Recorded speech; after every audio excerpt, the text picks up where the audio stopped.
Hello. Right now I am building. मी आता तुम्हाला एक कन्सेप्ट सांगत आहे का how I make a movie binary code. Actually as a film maker, मला नाही का नेहमी क्युरिओसिटी असायची का फिल्म बनते कशी ॲक्च्युली. आणि मला याच्याबद्दल खूप काही जाणून घ्यायचं होतं. बट काय होतं की माझ्यापाशी गायडन्स खूप कमी होतं. ॲक्च्युली मी नागपूरमध्ये आलो लेवल 2 मध्ये. हे माझे लेवल 2 आहे, लेवल 2. आणि इथे मी कसं फिल्म स्कूल जॉईन करणार होतो, बट हे पॉसिबल नाही झालं कारण नागपूरमध्ये कोणतीच फिल्म स्कूल नाही आहे. आणि मी शोधू शोधू पूर्ण थकून गेलो. बट मला असं काही फिल्म स्कूल वगैरे भेटली नाही. इथे मास कम्युनिकेशनचे क्लासेस वगैरे आहे, बट ते कसं फिल्म इंडस्ट्रीशी रिलेटेड नाही आहे, ते रिपोर्टर आणि मास कम्युनिकेशनशी रिलेटेड आहे. तर जर आपल्याला आपल्याला गायडन्स भेटत नसेल तर आपण आपला गायडन्स शोधावा लागेल. जर फिजिकल भेटत नसेल तर आपल्याला इंटरनेट थ्रू शोधावं लागेल. इंटरनेट थ्रू म्हणजे इंटरनेटवर ऑनलाईन बघावं लागेल का फिल्म बनते कशी and what ever kind of films. बरं, हेच आहे. बट मला नाही का माझ्या अनुसार एक प्रकारे गेसिंग आहे. जर मला फिल्म बनवायची आहे बायनरी कोड नॅशनल सिक्युरिटी, तर मी याला कशा प्रकारे बनवेन. आपल्याला जेवढं काही नॉलेज आहे त्या नॉलेजवर बेस होऊन आपण ही फिल्म मी जे सांगत आहे ते बनवेन. तर कशा प्रकारे फिल्म बनवेन. तर फर्स्ट ऑफ ऑल मी पहिले स्ट्रक्चर स्क्रिप्ट तयार करेन. What is structure script. Structure script म्हणजे एक प्रकारे कच्ची इमारत, म्हणजे एक प्रकारे फ्रेम, एक प्रकारे ढाचा. ढाचा म्हणजे हा फक्त एक ढाचा आहे स्क्रिप्टचा. म्हणजे इथून असं, इथून असं, इथून असं, इथून असं. हा ढाचा जसा आहे तसाच राहणार. हा फिक्स आहे आणि हा बदलणार नाही. आता मग याच्यानंतर ढाचा स्ट्रक्चर स्क्रिप्ट म्हणजे ढाचा म्हणजे एक प्रकारे रफ हँड स्केच. रफ म्हणजे आपल्याला फिल्म बनवायची आहे, ते एक प्रकारे ही स्टोरी आहे. ही स्टोरी ही स्ट्रक्चर स्क्रिप्ट. त्याच्यानंतर होते डिझाईन स्क्रिप्ट. डिझाईन स्क्रिप्ट म्हणजे काय होते. या डिझाईन स्क्रिप्ट म्हणजे एक प्रकारे या ढाचा आहे ना, याला आपण काही ना काहीतरी डिझाईन करू. म्हणजे याच्यावर काही ना काहीतरी विटा लावू, माती लावू, एक प्रकारे डिझाईन करू. आणि हेच आहे स्क्रिप्टमध्ये पण अशाच प्रकारे डिझाईन करता येते. लाईक आता जे काही स्ट्रक्चर स्क्रिप्ट आहे, या स्ट्रक्चर स्क्रिप्टला आपण डिझाईन स्क्रिप्ट देऊ शकतो वेगवेगळ्या शेप्सनी. शेप कोणते. Emotion, happiness, amazing, fantastic, lots of the things include करून एक प्रकारे डिझाईन स्क्रिप्ट बनते.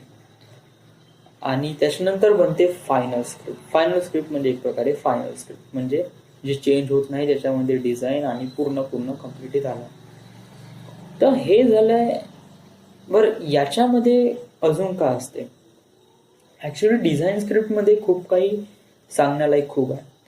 आता जस्ट लाईक मी स्क्रिप्ट लिहित आहे, तर याच्यामध्ये फक्त माझाच माइंड या स्क्रिप्टमध्ये इन्क्लूड होत आहे 100%. म्हणजे जे काही वर्ड, जे काही सेंटेन्स मी या स्क्रिप्टमध्ये लिहून राहिलो आहे, त्याचा 101% रिस्पॉन्सिबल मी राहणार. पण डिझाईन स्क्रिप्टमध्ये काय असतं. डिझाईन स्क्रिप्टमध्ये lots of the peoples getting together and building script and relates with the lots of the mind. कारण याच्यामध्ये काय असते, प्रत्येक रायटर आपापले थिंकिंग ॲड करत जातात या स्क्रिप्टमध्ये. नाही इथे असं पाहिजे, ते तसं पाहिजे, या ठिकाणी असा चेंज पाहिजे, त्या ठिकाणी तसा चेंज पाहिजे. तर यामुळे काय होते की varieties of people getting together and they getting a really smart way. कारण समजा जर आपण एक प्रकारे टेक्नॉलॉजिकल पर्सन आहे, जर मी स्वतःला एक टेक्नॉलॉजिकल पर्सन समजतो, तर मग आपण या फिल्ममध्ये नुसतं टेक्नॉलॉजी रिलेटेड थिंग्स पण आपण दाखवू शकतो. त्यामुळे काय होते की जे पर्सन टेक्नॉलॉजीला लाईक करतात किंवा लव्ह करतात, त्यांना या गोष्टी खूप आवडेल, लाईक बायनरी कोड. बट ज्यांना टेक्नॉलॉजी काही जास्त कळत नाही, काही नाही, त्यांच्यासाठी हे फिल्म काफी बोर आणि त्यांचा खूप बाउन्सर जाणार.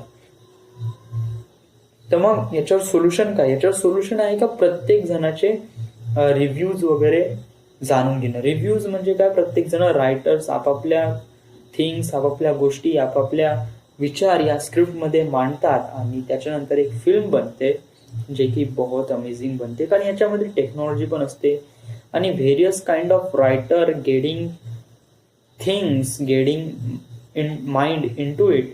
सो दॅट्स वाय एक प्रकारे त्यांचा फ्लेवर, त्या रायटरचा एक प्रकारे फ्लेवर या स्क्रिप्टमध्ये ॲड होऊन जातो. Like love, passion and do something about his career and एक प्रकारे अशा प्रकारचे वेगवेगळे फ्लेवर्स ऑफ रायटर्स, तर त्यांचा एक प्रकारे फ्लेवर या स्क्रिप्टमध्ये लागून जातो. पण हे तर झालं एक प्रकारे. बट व्हॉट अबाउट ॲक्टिंग या?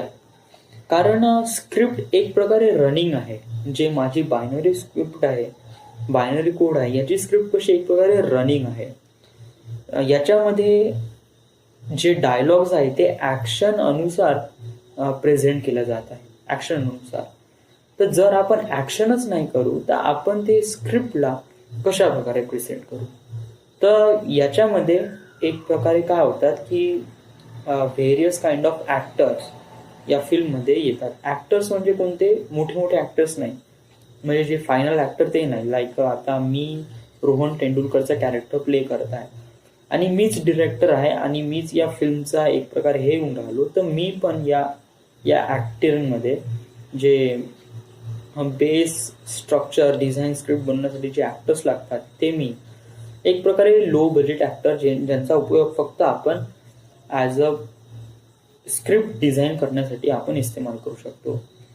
तर तशा प्रकारे ॲक्टर्स क्रिएट करून त्यांच्यासोबत आपण ते सेगमेंट पुन्हा एकदा शूट करतो. त्याच्यामुळे काय होते की ॲक्टर्स लोकांची प्रॅक्टिस पण होते, अदर दॅन जे रायटर्स आहेत त्यांना एक प्रकारे हे कळतो की ॲक्शनमध्ये कोणकोणते डायलॉग्स इन्क्लूड केले पाहिजे किंवा कोणकोणते डायलॉग्स रिजेक्ट केले पाहिजे एक प्रकारे कळते.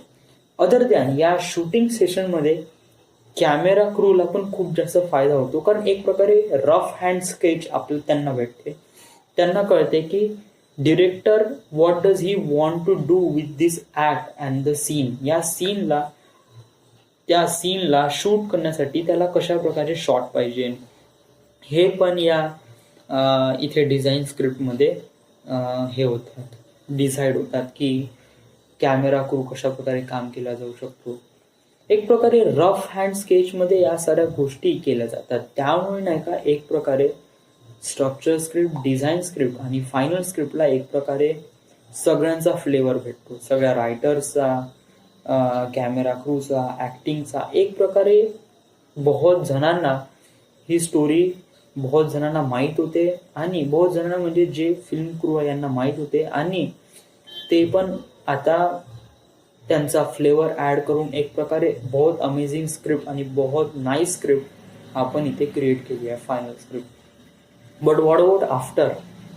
ठीक आहे, आता आपण स्क्रिप्ट तयार केली, फायनल स्क्रिप्ट तयार केली. आता याच्यानंतर काय होते? याच्यानंतर होते शेड्यूल. या फिल्ममध्ये शेड्यूल बहुत बहुत बहुत इम्पॉर्टंट आहे. या शेड्यूल म्हणजे काय असते? वेल, आपण एक प्रकारे काय की फिल्म बनवत आहे, तर फिल्ममध्ये किती जेवढी पण टाईम लागन याला, तर प्रत्येकांना त्या टाईमचा हिसाब द्यावा लागतो.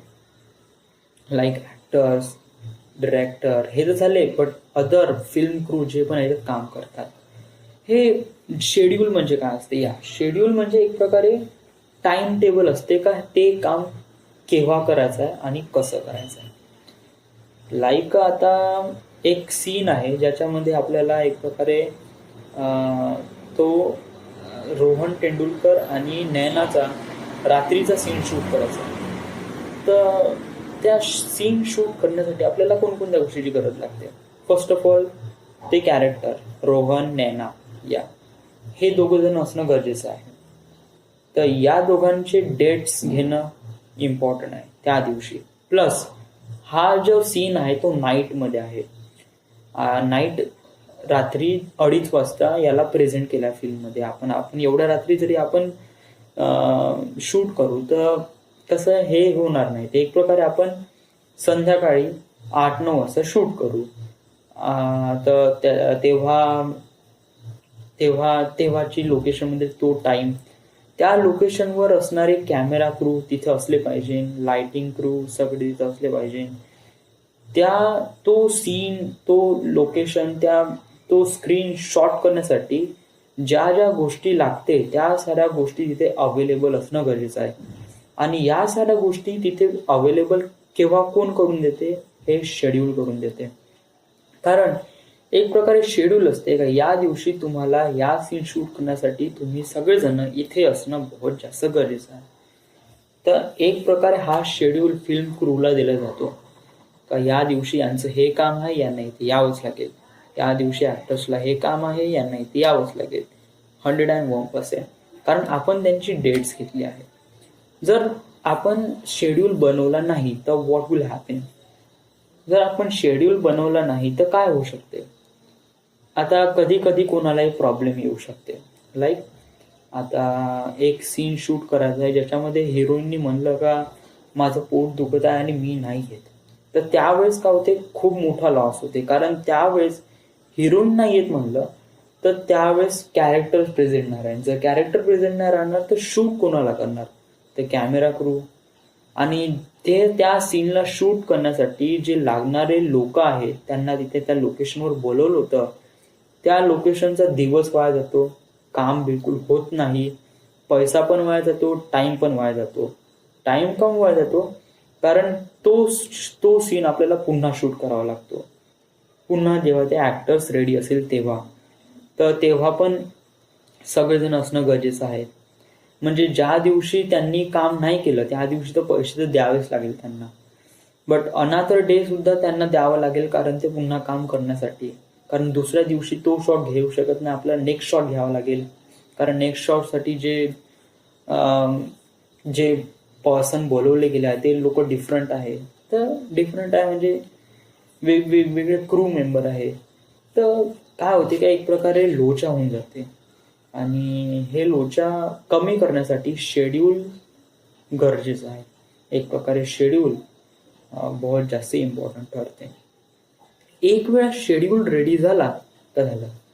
आपण नियर अबाउट 100 पैकी नियर अबाउट 25% फिल्म बनवली आहे. 35% फिल्म आपण बनवली आहे. आणि जरी की अजूनपर्यंत आपण कॅमेरा पण सुरू नाही केला या. आणि त्याच्यानंतर होते मग फिल्म स्टार्ट. जेव्हा एक प्रकारे शेड्यूल बनते ना मग तेव्हा नाही का काम कसं एकदम फटफट होते. कारण प्रत्येक जण एक्सपर्ट असतात. याच्यामध्ये कुठेच पॉज किंवा लॅग होतच नसतो जोपर्यंत जेव्हा काही एमर्जन्सी केस येत नाही किंवा एखादी ॲक्टर्सनी म्हणलं का मला यावेळेस सुट्टी पाहिजे, यावेळेस पॉसिबल होत नाही, तर त्याला ॲक्च्युली ते सांगावं लागते अगोदर. तर मग शेड्यूलवाले जे काही ना काहीतरी जुगाड करून त्याला दुसऱ्या दिवशी मॅनेज करतात या. आणि त्या दिवशी त्यांना सगळ्यांना कॅन्सल देतात. तर एक प्रकारे नंतर शूटिंगमध्ये आणि फिल्म बनवण्यामध्ये मग काही जास्त वेळ लागत नाही. कारण ॲक्टर्स पण एक प्रकारे लेजंड असतात आणि त्यांना जस्ट डायलॉग्स आणि कोणती एक्सप्रेशन द्यावे हे फक्त सांगावं लागते अँड दे नेल्ड इट. त्याच्यानंतर कॅमेरा क्रू त्यांनी ऑलरेडी रिहर्सल केली असते डिझाईन स्क्रिप्टच्या वेळेस.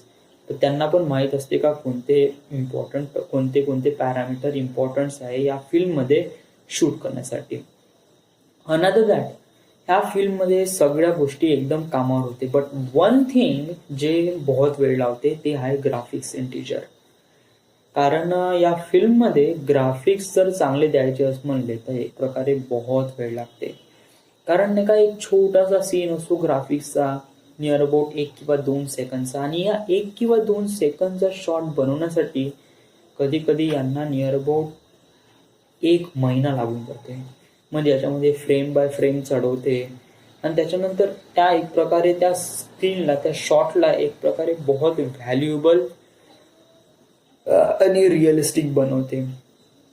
ते ILM किंवा अदर सॉफ्टवेअर डिझायनिंग कोर्सेस आणि जे इन्स्टिट्यूट आहे जे या डिझायनिंग कोर्स करतात, ते छोट्या छोट्या गोष्टी टायनी टायनी डिटेल्सला पण मेजर करतात आणि त्याला रिअलिस्टिकमध्ये आणण्याचा प्रयत्न करतात. त्यामुळे तर अशा प्रकारे फिल्म तयार होते. शेड्यूल जास्त इम्पॉर्टंट असते. मी काम म्हणजे कसं होते हे तर काही सांगितलंच नाही. ॲक्च्युली काम म्हणजे जेव्हा फिल्म सुरू होते ना, तेव्हा काही जास्त मग काही एफर्ट घ्यायचा गरज नसते. कारण तिथं ऑलरेडी नाही का शेड्यूल तयार असते.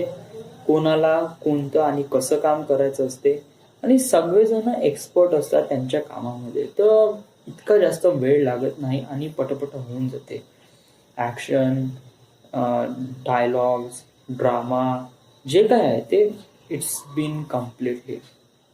तर मला वाटते अजूनपर्यंत मला नाही का एक प्रकारे कम्प्लीट 100% गायडन्स नाही या फिल्ममध्ये. तरी मला एक प्रकारे असं वाटते का अशा प्रकारे फिल्म बनत असेल आणि जर मला बायनरी कोड बनवायचा चान्स भेटला तर मी त्याला अशाच प्रकारे फिल्म बनवेन.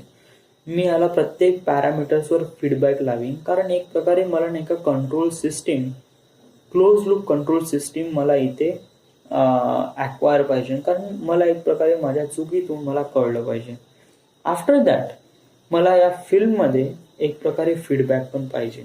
फीडबॅक कशा प्रकारे, जेव्हा मी पूर्ण फिल्म बनवीन तेव्हा नाही का व्हेरियस काइंड ऑफ पीपल्स किंवा व्हॉलेंटिअरला मी ह्या फिल्म दाखवीन जे रिलीज व्हायच्या अगोदर, आणि त्यांच्या इमोशन मी स्कॅन करून माहीत करून घेईन का फिल्म कितपर्यंत सर्वात जास्त माहोल बनली आहे आणि कितपर्यंत सर्वात बोर आहे. एक प्रकारे मला मीटर माहीत पडेल का माझी फिल्म किती सक्सेसफुल आहे आणि किती नाही. एक प्रकारे नंबर माहीत पडेल आणि त्यामुळे मला माझ्या ज्या फिल्म आहे ते अशाच प्रकारे वगैरे करायचं आहे. तर आता तरी मला एवढं माहीत आहे का एवढं आहे फिल्ममध्ये तरी अशा प्रकारे फिल्म बनते असं मला माहीत आहे, काइंड ऑफ दॅट. बट पुढे मला हळूहळू माहीत होईल आणि मला माझ्या डेस्टिनीवर खूप जास्त विश्वास आहे आणि आता तर खूप जास्त विश्वास होऊन राहिला आहे. कारण मी एव्हरी डे काही ना काहीतरी अमेझिंग आणि काही ना काहीतरी नवीन करण्याचा प्रयत्न करत असतो. So thank you.